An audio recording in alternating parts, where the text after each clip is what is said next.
Dito na squad kami nagamit. Sa likod yung Upog. Si Sanford ay sasaluin lang. Pero si Conti, nakuha na yung goal. Ngayon, namamatay din. Itong si Sanford. Yung sila dito. Si JP, napakatibay na talaga. Pero doon kayo binawan na dito si Sanji. AOG, tinamaan si Sanji. Pwede kami nagamit din. Pero Rhea Sanji dito. Kaya lang kapat ang miyembro mula dito sa Team Aurora. Ang kanya sinunod pero buhay pa rin. Ang iyap. Kitang-kitain.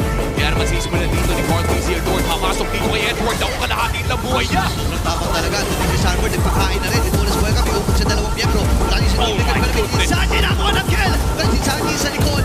Si Mark DC ngayon ay umaabante. Sanford? Naka na kontra. Sanford napak. Sustain line-up. Moment naman lang mag-ana. Grabe, pasok pa rin. Tapang operation shot nagamit. Sanford? Nandito na yung defense ng Snapping. Mula kay Sanji at ang umuuna ng Team Liquid Philippines. Kailangan naman ito si Deep kahit kailangan may even din nata. Sabi ni Conti, sige, third na lang tayo sa likod. Uy, may nakakuha din. Kailangan magkakasan ng Aurora. Dapat pa na rin ang jungler from Aurora.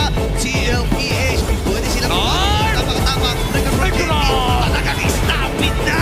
Wala nang pakialam sa base. Wala na rin pakialam sa tore. Hinahunting na nila isa-isa. Si Edward na lang ang natitira. Aurora Gaming, medyo tumutuloy. Ayaw na nakapasok. Gaton! Ilalaban talaga. Para pwede na ata kahit sino eh. Hindi nga eh. Ito Ayun, kahit sino daw. Kaya na daw. Uy, Sarge na! Masyadong malalim aka. Katlito ay kailangan naman taas na mula. Sugo siya dito. Hindi mo kahit naman sa pinaturan. No way! Kailangan mo ito si Gold. Oh my goodness! Ayun! Tamaan yung dalawang miyembro ng Team Liquid Philippines. Akamulo. Jenny! Isa na sila. Ngayon ay Pero lumot na yung backside namin nakasilip. Predator siya guys.